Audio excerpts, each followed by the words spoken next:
Good day, everyone. I am Aryan Jean S. Lugud, and today I'll be discussing international migration, refugees, and displacement. People have always moved from one place to another. Today, millions of people move across countries for different reasons. As you can see in this picture, migration is not only about numbers.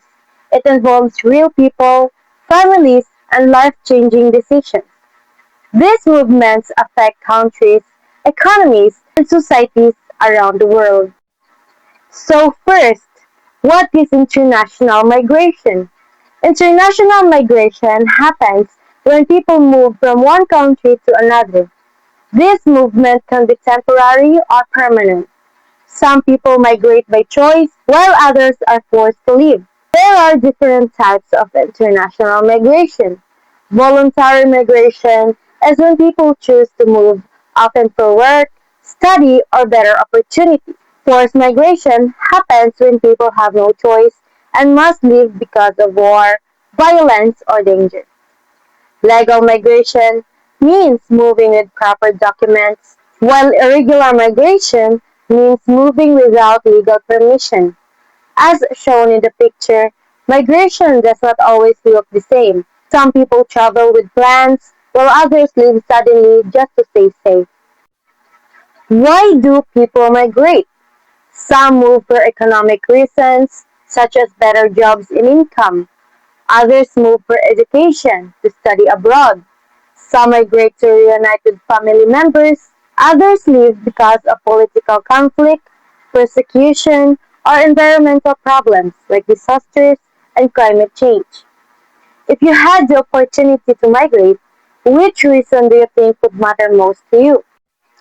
Now, let's talk about refugees. Refugees are people who are forced to leave their own country because of war, violence, or persecution. Looking at this image, we can better understand that refugees often live with very little and under very difficult conditions. They are protected under the international law because returning home may no longer be safe.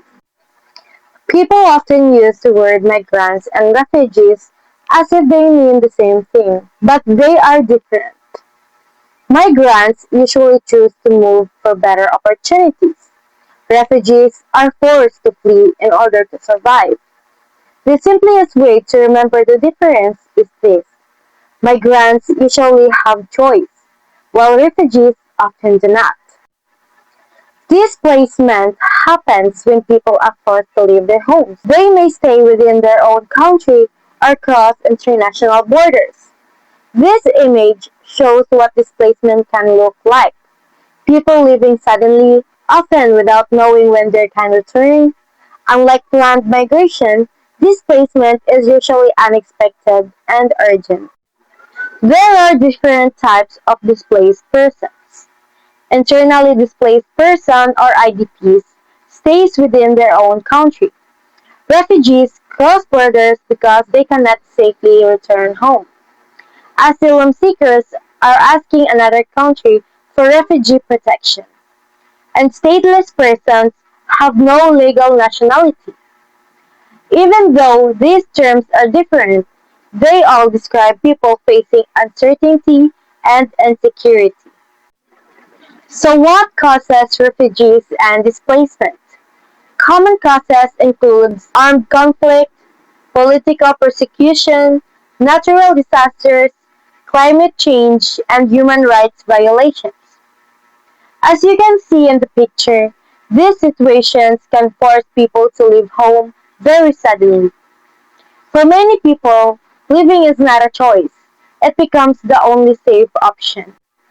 These movements also affect countries around the world. Host countries may experience pressure on housing, education, and healthcare. At the same time, refugees can also contribute skills, labor, and new ideas. This image reminds us that migration affects both the people who move and the communities that receive them. International organizations also play a major role. The United Nations High Commissioner for Refugees helps protect refugees by providing shelter, food, healthcare, and legal support. The International Organization for Migration helps manage safe and orderly migration.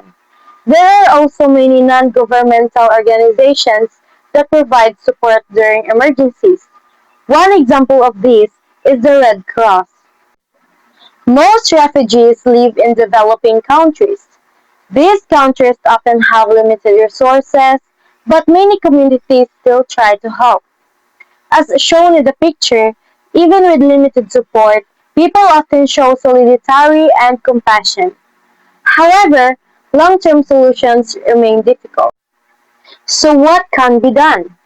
Possible solutions include peace building, stronger migration policies, humanitarian assistance, and education and job opportunities for migrants and refugees.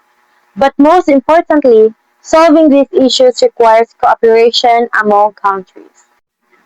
To conclude, migration is a natural human process. Refugees and displaced people need protection, safety, and dignity. Understanding these issues helps us become more aware and more empathetic. Thank you for your time and attention. I hope this presentation helped you better understand international migration, refugees, and displacement.